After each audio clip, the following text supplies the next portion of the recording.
You've been treating discipline like a punishment your entire adult life, and that single mistake is why it never sticks. Stay with me, because by the end of this, I'm going to show you the exact rewiring that turns discipline from something you dread into something you crave. Think about the language you use with yourself. I have to hit the gym. I have to wake up early. I have to stop wasting time.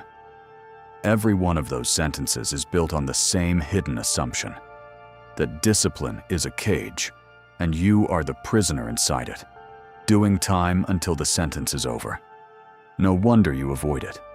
No wonder it collapses the second life gets hard. You built an entire relationship with self-discipline on the architecture of punishment, and nobody willingly walks toward a punishment. Meet Marcus, 29, works in finance, physically capable, mentally sharp. Marcus has started 41 fitness plans in the last 6 years.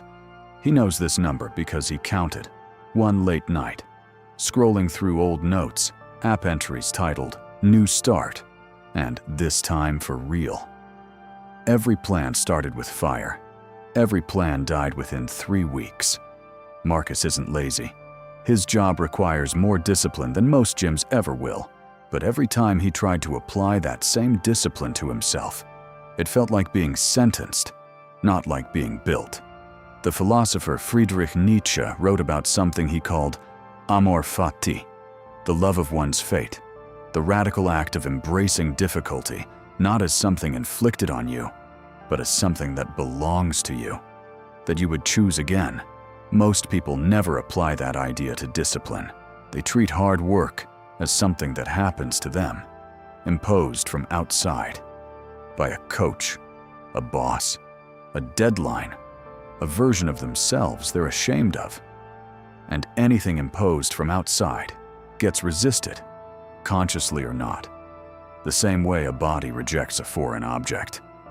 Here's the mechanism nobody explains clearly enough. Your brain doesn't distinguish between I have to and I am forced to. Both phrases activate the same internal resistance, the same low-grade rebellion that eventually wins, because no human being sustains obedience to something they experience as coercion, not for a lifetime. Willpower under that framing isn't a muscle, it's a hostage situation, and hostage situations always end the same way: escape. This is why Marcus's 41 attempts all failed the same way. Not from lack of willpower, from building willpower on the wrong foundation.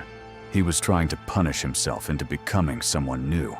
And punishment, by definition, is something you eventually flee.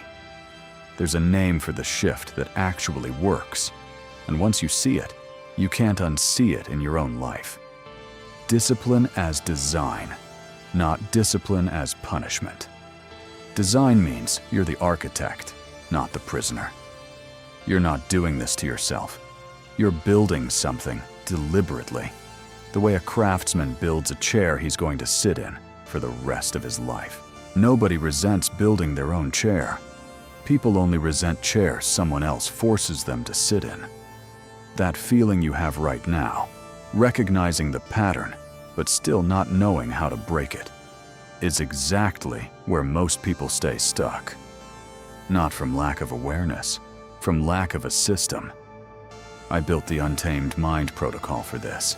The ebook, The Mind That Executes, names the 4 sabotage patterns your mind uses against you. Marcus lived 2 of them without knowing their names: perfectionism as protection, and treating knowledge as a substitute for actually starting. The daily performance dashboard is where you implement what the ebook teaches every single day.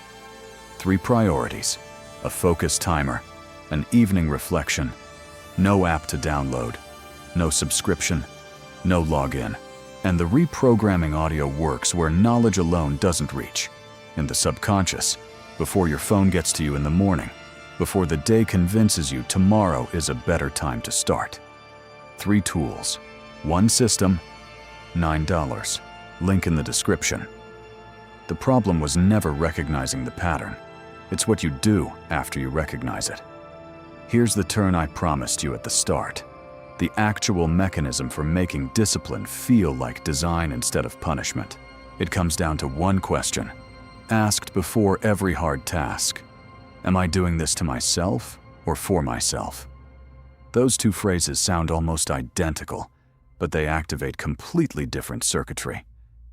To myself triggers the punishment framing, resistance, resentment, eventual collapse. For myself triggers ownership. And ownership is the only foundation discipline has ever survived on, in anyone, ever. Marcus tested this on attempt 42, though he didn't call it that anymore. He stopped saying, "I have to train today." He started asking, every morning, "What am I building today? And do I still want it?" Some mornings, the honest answer was no. And on those mornings, he adjusted the plan instead of forcing obedience to a version of himself from 3 weeks earlier. That single shift, from obedience to ownership, is the difference between a plan that dies in week 3 and a life that compounds for decades. This doesn't mean discipline stops being hard. It means the hardness stops being the enemy. A craftsman's hand still hurt after a long day of building. The pain isn't the problem. The pain is proof the thing is real. What changes is the relationship to that pain. Not something inflicted on you, but something you signed up for, on purpose, in service of something you actually want. Marcus, 6 months into this new framing, hasn't missed a week. Not because he found more willpower, because he stopped fighting himself long enough to notice he was never actually the enemy. You're going to close this video and go back to your day. And at some point today, you'll face a small moment of resistance. The workout, the hard conversation, the task you've been avoiding for weeks. In that moment, the old script will offer you the same tired sentence. I have to. This time, you have another option available. Ask the real question instead, not as a trick, not as a hack, as an honest audit of whether this is punishment you're enduring or a life you're actually building. Comment design if this reframed something for you right now. The Untamed Mind community is full of men doing exactly this work, building instead of enduring, one honest morning at a time. You made it to the end of this video, and that already puts you in a different category than most people who clicked away 3 minutes ago, looking for a shortcut that doesn't exist. What this video revealed about discipline connects directly to what the Untamed Mind protocol was built to solve. The ebook shows you the exact patterns keeping you stuck in the "I have to" framing you just recognized in yourself. The dashboard gives you the place where ownership becomes daily action, not just a nice idea you agreed with for 5 minutes. And the audio works on identity at the level where "I have to" quietly turns into "I choose to" beneath conscious thought. Link in the description. Discipline was never supposed to be a cage. It was always meant to be something you build, and something you get to live inside.